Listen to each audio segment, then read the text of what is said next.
आज जो पढ़ेंगे वो हमारा रहेगा पैराग्राफ राइटिंग, और हम सब इसके बारे में जानते हैं। ये पैराग्राफ राइटिंग, तो ये हम जानेंगे आज, और इसको हम लोग 2 क्लास में फिनिश करेंगे। पहला सेक्शन, जो पहला क्लास हमारा होगा, वो will be discussed what a paragraph is and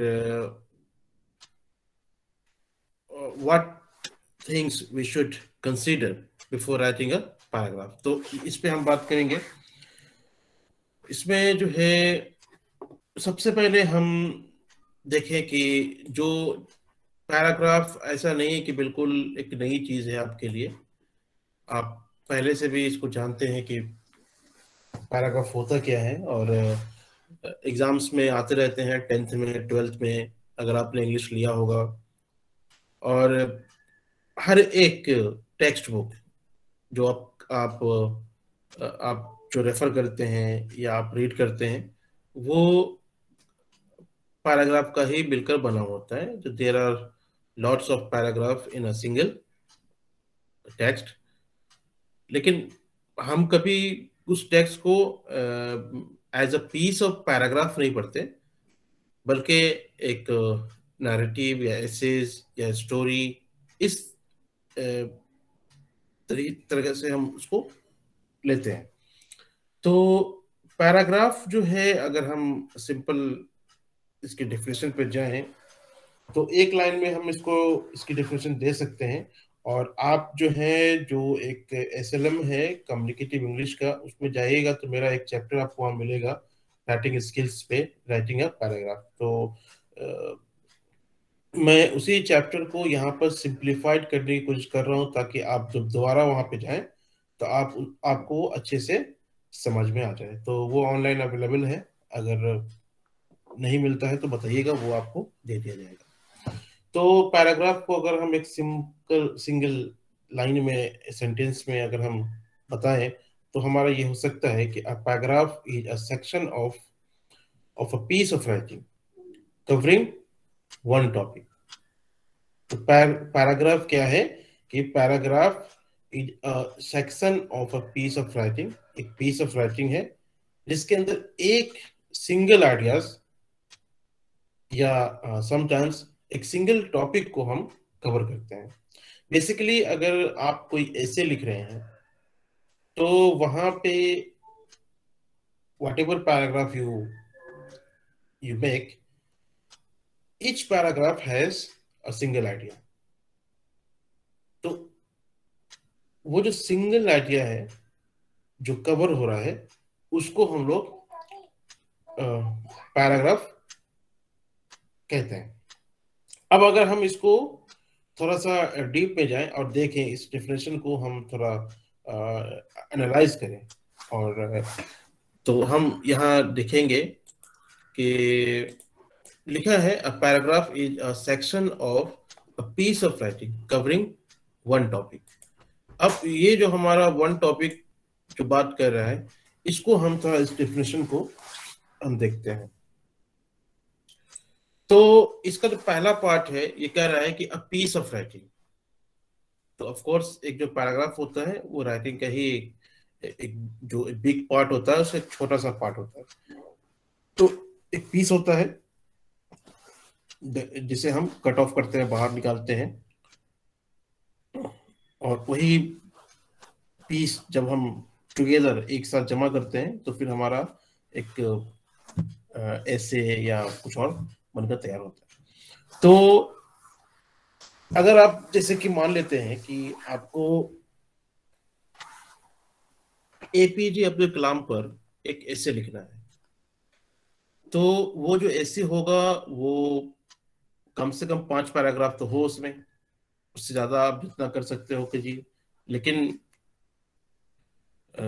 audience को देखते हुए, और ऑडियंस को देखते हुए हम पैराग्राफ को लिमिट भी कर सकते हैं, कि अगर हम छोटे बच्चों के लिए लिख रहे हैं, तो वो उसमें कितने पैराग्राफ होना चाहिए, 3 काफी है। अगर हम उससे ज़्यादा बड़े का लिख रहे हैं तो उस पर कितने पैराग्राफ होने चाहिए। तो वो डिपेंड करता है कि आपका ऑडियंस कौन है और किसके लिए आप लिख रहे हैं। तो इसमें जो है, अगर आपको एपीजे अब्दुल कलाम पर एक ऐसे लिखना है, तो हम हर एक उनके उनके जैसे कि मान लीजिए कि आप जो है, अब आप इसमें देख सकते हैं कि उनके लाइफ के बारे में आप लिख सकते हैं, उनका जो फैमिली बैकग्राउंड है उसके बारे में आप लिख सकते हैं। उसके बाद उनकी एजुकेशन के बारे में आप डाल सकते हैं। इसको भी आप जो है कई सब टॉपिक में कर सकते हैं। उसके बाद इनका जो कंट्रीब्यूशन है वो आप लिखना चाहें, कंट्रीब्यूशन टू इंडिया, ये आप लिखना चाहें तो आप लिख सकते हैं। उसके बाद इनका जो अचीवमेंट है वो आप लिख सकते हैं। फिर इनको जो टाइटल दिया गया है मिसाइल मैन, उसको आप लिख सकते हैं। इस तरीके से ये देखिए कि हर एक जो है, जैसे कि जिसमें आप लाइफ के बारे में लिख रहे हैं कि वो कब पैदा हुए, कहाँ पैदा हुए और क्या हुआ, वो एक पैराग्राफ बन सकता है। तो उसके बाद एक दूसरा पैराग्राफ ये बन सकता है, तीसरा ये बन सकता है, चौथा हम इसको बना सकते हैं, पांचवा इसको, छठा इसको। तो इस तरीके से जो है इसमें 6 डिफरेंट पैराग्राफ्स आ सकता है और हर एक पैराग्राफ में सिंगल आइडिया हम डिस्कस करते हैं। ऐसा नहीं होता है कि फैमिली बैकग्राउंड को अगर हम अलग से दिखाना चाहते हैं तो उसको हम लाइफ में ही घुसा दें और फिर अलग से हम एक फैमिली बैकग्राउंड का पैराग्राफ। अगर आप फैमिली बैकग्राउंड को लाइफ के साथ दिखाना चाहते हैं तो ये बात अलग है, आप दिखा सकते हैं। लेकिन आप अगर अलग अलग पैराग्राफ में इसको दिखाना चाहते हैं तो आपको अलग अलग पैराग्राफ में ही दिखाना चाहिए। तो ये जो हमारा पैराग्राफ होता है उसमें सिंगल टॉपिक है या आइडिया या थीम जो है वो होता है, मतलब ये सिंगल होता है। इसमें हम, कि अगर आप सिंगल नहीं रखेंगे तो फिर इसमें यूनिटी नहीं बाकी रहेगा। तो पैराग्राफ में अभी आगे आएगा कि जो कंपोनेंट है जिसको हम देखते हैं कि पैराग्राफ में क्या क्या होना चाहिए, वो आपको समझ में आ जाएगा। तो ये जैसे कि हमने एक पूरा 6 पैराग्राफ का एक ऐसे तैयार किया एपीजे अब्दुल कलाम पे, तो वहां पे हर एक के जो हमारा आइडियाज होगा, थीम होगा, उसको हम एक पैराग्राफ में कन्वर्ट करेंगे और वही ये एक पीस हुआ, ये दूसरा पीस, तीसरा पीस, चौथा पीस, इन सारे पीस को टुगेदर जब पीस टुगेदर करेंगे तो फिर ये हमारा जो है एक ऐसे बनकर तैयार हो जाएगा।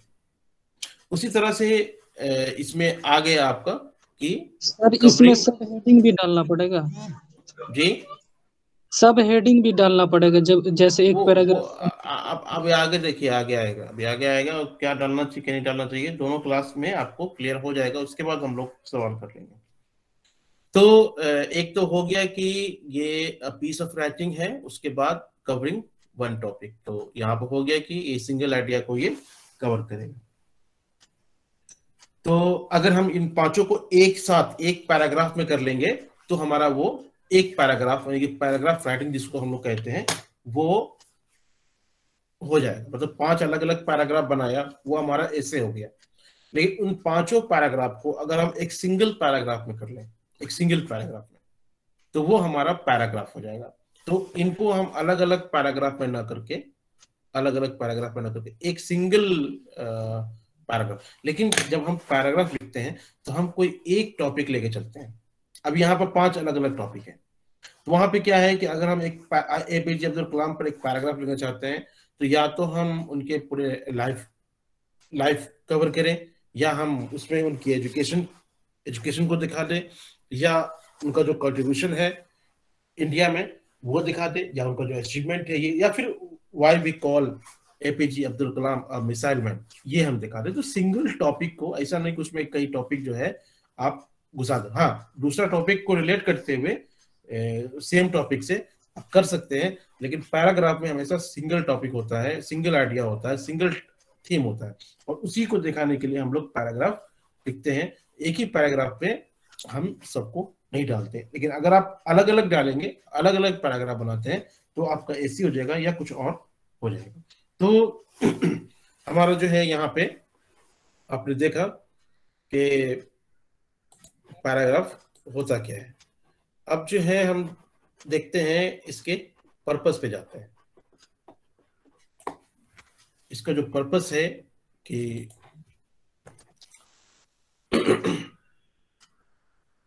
पैराग्राफ क्यों लिखना चाहिए, पर्पस। तो देखिए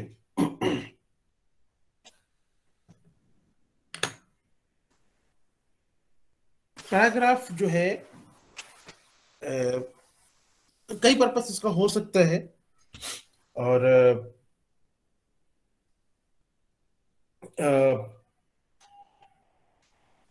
उसमें जो इसका पर्पस हो सकता है वो मान लेते हैं कि 3 तरह के पर्पस हम देख सकते हैं। आप खुद सोच के देखिए कि आप पैराग्राफ क्यों लिखना चाहते हैं, आप क्यों कोई ऐसे लिखना चाहते हैं। तो बेसिकली जो है हम 3 इसमें जो इसका पर्पस हो सकता है वो हम देखते हैं। पहला है to inform the reader, to inform the reader, मतलब कि आप चाह रहे हैं कि इन कोविड सिचुएशन में school should not be closed, आप बताना चाह रहे हैं, आप इन्फॉर्म करना चाह रहे हैं। तो आप एक पैराग्राफ लिख देंगे इस पे कि why school should not be closed in pandemic, या why school should be close in pandemic, या किस तरह से due to the closure of school learning poverty are increase, learning poverty is increasing, इस पे आप लिखना चाहते हैं। तो एक पर्पस हो सकता है कि हम इन्फॉर्म करना, जो भी अभी करंट सिनेरियो में चल रहा है, या आपका कोई भी थॉट जो आपको लगता है कि लोगों को बताना चाहिए, तो आप कर सकते हैं आप।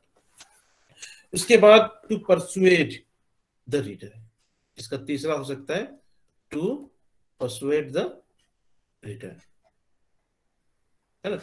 टू परसुएड मतलब कि आप एक पैराग्राफ लिख रहे हैं, आप कुछ एडवर्टीजमेंट करना चाहते हैं, या आप ऑनलाइन जो ऑनलाइन की इंपॉर्टेंस को आप शो करना चाहते हैं। आप चाहते हैं कि लोग जो है ऑनलाइन की तरफ ज्यादा है, या आप चाहते हैं कि लोग ऑफलाइन की तरफ ज्यादा है, या कुछ भी इस तरह का आप लोगों को परसुएट करना चाहते हैं कि आप ये काम कीजिए, उनको मोटिवेट करना चाहते हैं, आप उनको इंकरेज करना चाहते हैं किसी भी थीम पे, किसी भी आइडिया पे, तो आप जो है इसको कर सकते हैं। और तीसरा है कि to entertain the reader, to entertain the reader. अब ऐसा नहीं है कि हर आप सिर्फ इन्फॉर्म करने के लिए लिखते हैं या परसुएट करने के लिए लिखते हैं, कभी कभी हम इंटरटेनमेंट के लिए भी लिखते हैं। तो ये जो है तीनों तरीके से हो सकता है। तो एक पैराग्राफ को जब हम कंपोज करेंगे उसमें उसके कई कंपोनेंट हो सकते हैं, उसमें से एक कंपोनेंट हो सकता है हमारा पर्पस। तो सबसे पहले हम जो भी लिखना चाहते हैं, अगर एपीजे अब्दुल कलाम पर लिखना चाहते हैं फॉर एग्जांपल, तो हमारा क्या पर्पस है। क्या हम इन्फॉर्म करना चाहते हैं, या हम रीडर को किसी किसी एक उनके जिंदगी के जो उनकी जिंदगी की जो कुछ ऐसे इवेंट्स हैं उसके तरफ हम लोगों को परसुएट करना चाहते हैं, या जस्ट फॉर द इंटरटेनमेंट से। तो क्या करना चाहते हैं, तो जो भी आप करना चाहते हैं वो आपको पहले डिसाइड करना पड़ेगा, उसी हिसाब से आपको रिसर्च भी करना पड़ेगा। अगर आपने सोचा है कि हमें उनकी लाइफ स्टाइल को बताना है लोगों को, तो फिर आपको उसी हिसाब से जो है आपको रिसर्च भी करना पड़ेगा। अगर आपको लगता है कि उनकी जो किस तरीके से उन्होंने अपनी तालीम हासिल की, किस परेशानी से वो गुजरे और कैसी कैसी दिक्कतें उनको उठानी पड़ी, आप चाहते हैं ये लिखना, अगर लोगों को परसुएट करना चाहते हैं कि life what ever life you have but you can make it better, और आप एपीजे अब्दुल कलाम का एग्जांपल दे सकते हैं। तो आप जो है लोगों को परसुएट करने के लिए भी, लोगों को मोटिवेट करने के लिए स्कूलिंग की तरफ, एजुकेशन की तरफ अगर आप ये लिखना चाहते हैं, तो फिर आपको इसी तरह से रिसर्च भी करना पड़ेगा। तो हर एक थीम पहले आपको द पर्पस जो है आपको पहले डिसाइड कर लेना है कि हमें लिखना क्या है। उसी में जो आगे जो कंपोनेंट है हम लेते हैं ऑडियंस। पर्पस के बाद हमारा आता है ऑडियंस।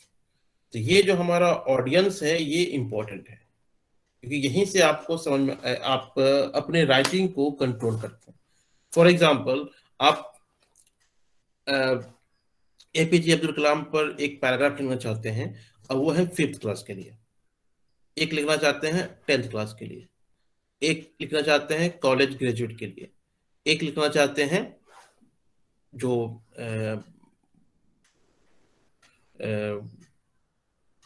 हायर एजुकेशन में जो उनको लिखना, या आप मान लीजिए आप लिखना चाहते हैं एपीजे अब्दुल कलाम को जनरल पीपल के लिए, सिटीजन के लिए, इंडिया के सिटीजन के लिए, या आप लिखना चाहते हैं वैसे लोगों के लिए जो कि इंग्लिश अच्छा जानते हैं, या आप एपीजे अब्दुल कलाम पे एक पैराग्राफ लिखना चाह रहे हैं लेकिन आप जो ऑडियंस है आपका है वो इंग्लिश नहीं जानती बल्कि हिंदी जानती है या उर्दू जानती है, उसके लिए आप लिखना चाहते हैं।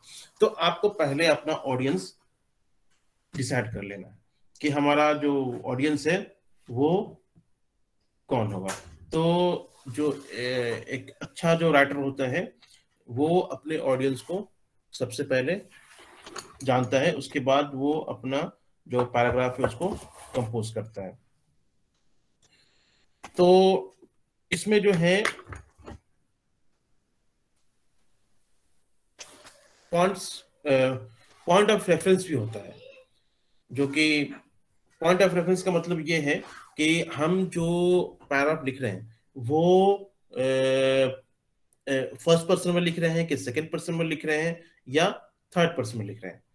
तो अगर आप फर्स्ट पर्सन में लिखना चाहते हैं तो आप डायरेक्ट नरेशन देंगे कि आपने क्या perceive, may be you have visited his village और you have interviewed the people और based on that interview you want to write a paragraph. तो वहां पे आपका फर्स्ट पर्सन अकाउंट होगा कि आप when I visited, मतलब आप स्टार्ट कर सकते हैं when I visited the village APJ Abdul Kalam was born, I met an old person and asked about APJ Abdul Kalam।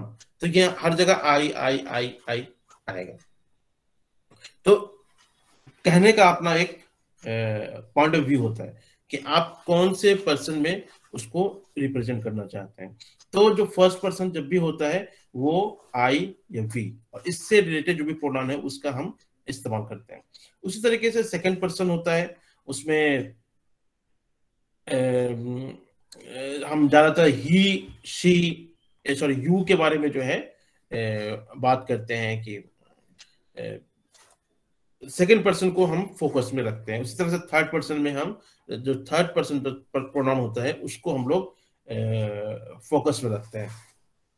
तो जो एक अच्छा जो पैराग्राफ होता है वो आप समझिए कि काफी जो है वो बैलेंस करके रखता है ये पॉइंट ऑफ रेफरेंसेस को, और बहुत जरूरी भी है।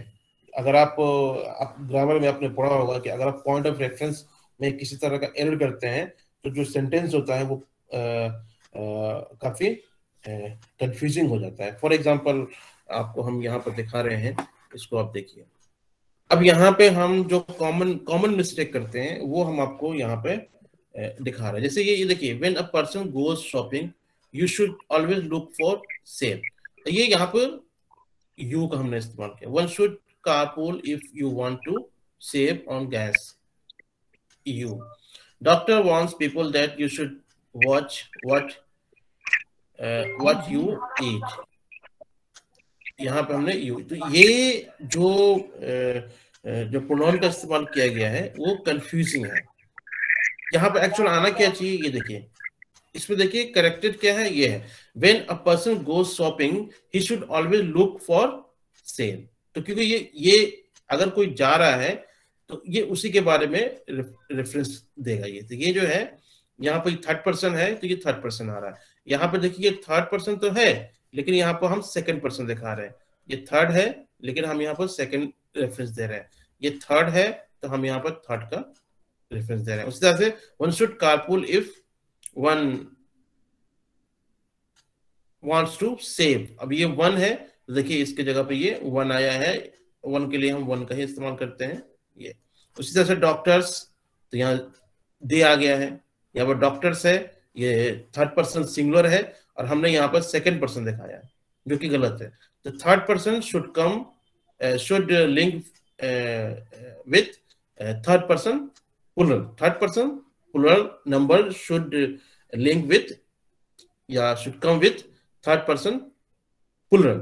तो यहाँ पे देखिए दे आया, यहाँ पे यू था, इसलिए ऊपर वाला जो आपका सेंटेंस था ये आपका मिसलीडिंग था, ये आपका सही हो गया। तो बिल्कुल हमको जो पॉइंट ऑफ रेफरेंस है उसको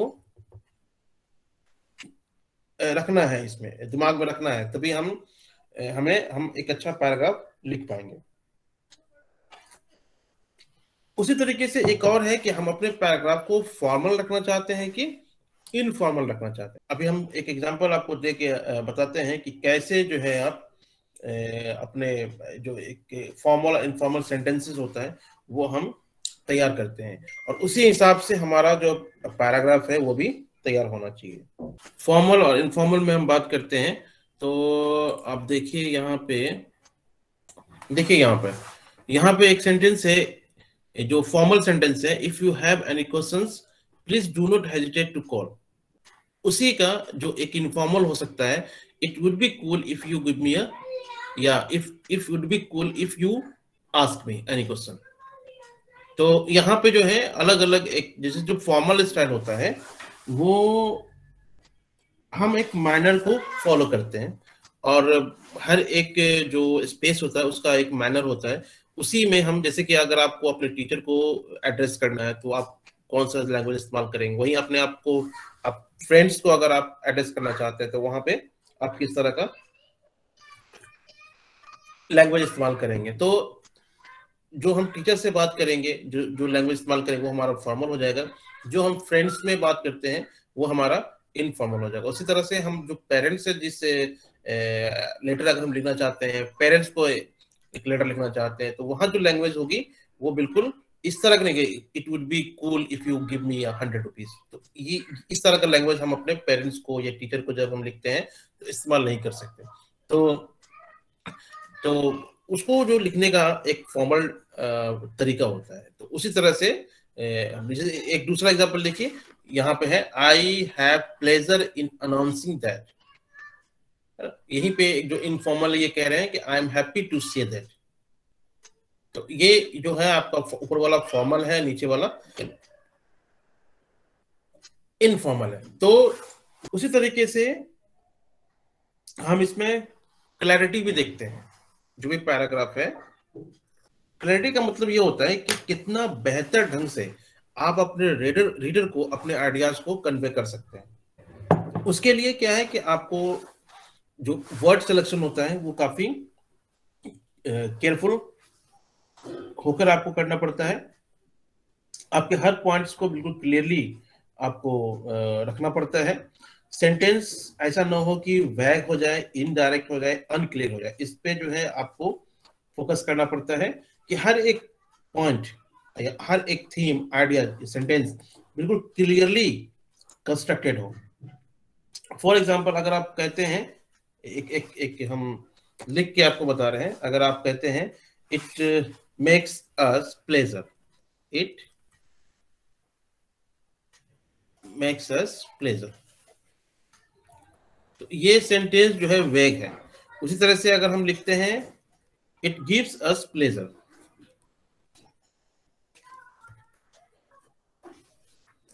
तो ये जो सेंटेंस आपका वेग है ये क्लियर सेंटेंस है। तो इस तरह के सेंटेंस को आपको अवॉइड करना है।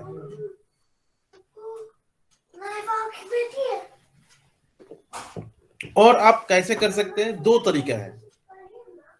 अगर आप अपने राइटिंग को, पैराग्राफ में क्लैरिटी लाना चाहते हैं तो उसका दो तरीका है। पहला ये है कि जो डिस्क्रिप्टिव वर्ड है उसका हम इस्तेमाल करें। डिस्क्रिप्टिव मतलब ये होता है कि जो प्रिसाइज वर्ड है, जो that stands for particular sense, और आप चाहते हैं कि हाँ ये वर्ड जो है ना क्लियरली डिफाइन कर रहा है इस वाले आइडियाज को, इवेंट को, तो आपको वैसे ही इस्तेमाल करना चाहिए। उसी तरह से एक दूसरा है कि जो प्रोनाउन रेफरेंसेस होता है उसको आप केयरफुली रखिए। जैसे अभी हमने प्रोनाउंस रेफरेंस के बारे में जो अभी आपको बताया था कि जो सेकंड पर्सन है वो सेकंड पर्सन के साथ ही मैच करना चाहिए, थर्ड पर्सन है तो थर्ड पर्सन के साथ मैच करना चाहिए, ऐसा ना हो कि थर्ड को सेकंड के साथ मैच कर देना है। तो इस तरह का जो है आपको अवॉइड करना है। अब अगर हम डिस्क्रिप्टिव लैंग्वेज की बात करते हैं तो देखिए एक एग्जांपल आपको हम बता रहे हैं, उसको आप देखिए। तो यहाँ पे अब देखिए कि हमने 2 पैराग्राफ लिखा है। ये सेंटेंस जो है ऑनलाइन लिया गया है और इसको आसान बनाने के लिए, मतलब इसको समझने के लिए कि आपका जो क्लैरिटी हम लाना चाहते हैं अपने पैराग्राफ में, उसको हम कैसे ला पाएंगे। देखिए कह रहा है at the 2012 Olympic games in London, Usain Bolt of Jamaica broke his own Olympic record in the 100 metre dash, he is a good runner. अब देखिए यहाँ जो गुड रनर आपका आया है ना, ये यहाँ पे उसका जो अटेम्प्ट है, उसकी जो लेवल है और उसने जो किया है उसको सही ढंग से डिफाइन नहीं कर पा रहा है ये गुड। तो यहाँ पे आप देख रहे हैं कि हमने what ever he did in 2012 Olympic games, हमने उसको कहा है ही इज अ गुड रनर। मतलब कि जो क्रेडिट देना चाहिए था उसके मेहनत को हमने यहाँ पे एक छोटे से वर्ड से कर दिया। जबकि यहाँ देखिए हमने यहाँ पे क्या कहा, he is an outstanding exceptional phenomenal runner. तो इस तरीके से हम गुड को हटाकर अगर उसी के बराबर थोड़ा क्लियर मीनिंग वाला वर्ड अगर हम यहाँ पर रिप्लेस कर दें तो हमारा ये पैराग्राफ पहले वाले से बेहतर हो जाएगा। तो यहाँ पे हमने कर दिया, लिख दिया आउटस्टैंडिंग का इस्तेमाल किया, एक्सेप्शनल का इस्तेमाल किया, फेनोमेनल का इस्तेमाल किया।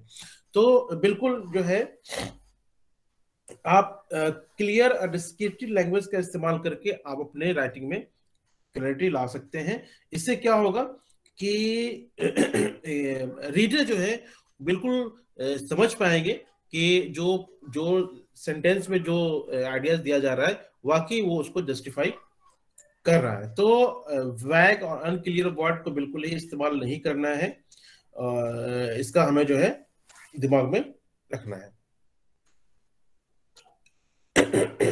उसी तरीके से जो है अगर आप एक सेंटेंस लेते हैं और इस तरीके से एक सेंटेंस हम लिखते हैं, the boy quickly ate the food, the boy.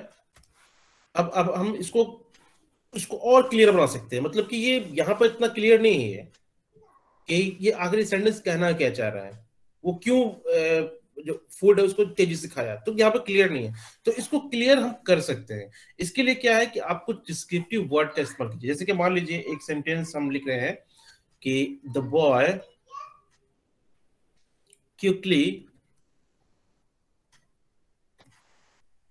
Ate the stolen food. अब हमने यहाँ पे क्या कर दिया, स्टोलन को ला दिया। क्यों जल्दी जल्दी खा रहा था कि उसने अपने खाना को चुराया था। The boy quickly ate the stolen food. उसी तरीके से और भी हम ये बॉय जो है इसको भी हम क्लियर कर सकते हैं, the hungry boy, the hungry boy quickly ate the stolen food.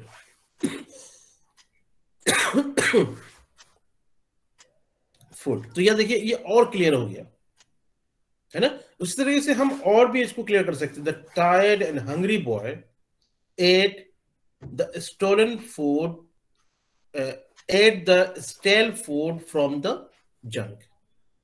The hungry and the tired and hungry boy ate the stale food from the junk. तो ये और ज्यादा क्लियर हो रहा है, मतलब कि जो सेंटेंस की जो क्लैरिटी है वो साफ यहाँ पे दिख रही है। तो हमें अपने सेंटेंस को बिल्कुल वेग नहीं रखना है, अनक्लियर नहीं रखना है, बल्कि डिस्क्रिप्टिव वर्ड का इस्तेमाल करके उसको हमें और क्लियर बनाना होता है। जब आप उस चैप्टर पे जाएंगे तो वहां बहुत सारे एक्सरसाइज भी है जिससे कि आप इस्तेमाल कर सकते हैं। उसी तरह से हम वर्ड का इस्तेमाल करके भी करते हैं और सेंटेंस के अंदर भी हम क्लैरिटी लाने की कोशिश करते हैं। तो इसके अलावा जो है, जैसे कि मैंने बताया था कि प्रोनाउन रेफरेंस, प्रोनाउंस जो प्रोनाउन रेफरेंस होता है उसका भी हम उसको उसकी हेल्प से भी हम अपने पैराग्राफ को क्लियर कर सकते हैं। ये हमने आपको अभी बताया था कि जो थर्ड पर्सन है तो वो थर्ड पर्सन के साथ ही आना चाहिए। एक है यूनिटी, आपके पैराग्राफ पे यूनिटी भी होनी चाहिए। यूनिटी का मतलब ये होता है कि हम जिस सिंगल थीम पे पैराग्राफ को लिखने चाह रहे हैं, तो हर एक सेंटेंस पैराग्राफ का हर एक सेंटेंस हमें उसी थीम की तरफ इशारा करे या उसी थीम के बारे में बताए। ऐसा ना हो कि वहां पे कुछ और आता है। मतलब अभी यहाँ पर बात कर रहे हैं हम पैराग्राफ राइटिंग की, और हम बात कर ले मान लेते हैं यहाँ पर नॉवल राइटिंग की, तो यहाँ जो है यूनिटी नहीं रहेगा। अगर हम नॉवल राइटिंग की बात करते हैं और उसमें हम पोएम के बारे में बात करने लगते हैं, तो फिर यहाँ पे वो यूनिटी नहीं रहेगी। तो यूनिटी का मतलब ये हो गया कि all the sentence are related to the topic sentences और इट्स कंट्रोलिंग आइडियाज। तो जितने भी सेंटेंस में है वो सब के सब जो है घूमकर हमें एक सिंगल थीम की तरफ लेके जाए। तो मतलब ये हुआ कि यूनिटी का मतलब ये हुआ कि आपको एक सिंगल थीम या आइडियाज या टॉपिक पे ही अपने आप को रखना है, आपको भटकना नहीं है। जैसे एक एग्जांपल के तौर पे आप देखिए, अभी हम आपको दिखा रहे हैं किस तरीके से यहाँ पे यूनिटी टूट गया है, वो आप देखिए। ये पूरा पैराग्राफ जो आप देख रहे हैं, सारा का सारा पैराग्राफ है क्लीनिंग द रूम पे है। अब यहाँ देखिए, cleaning your room is not difficult if you follow some simple guidelines. First, you must pick up all your clothes off the floor. Then you need to decide which clothes are dirty and which clothes are clean and put them in appropriate places. It is important to wash your clothes with good quality laundry detergent to keep them looking neat and clean. After that, you should put away any items that are out of place. The next step is to dust all of your furniture, such as your nightstand or dresser. The final step is to mop or vacuum the floor depending on its surface. Once you have finished these steps, you can relax as you think about your good work. अब यहाँ पर देखिए पूरा का पूरा paragraph जो है ना वो क्लीनिंग द रूम पे बता रहा है।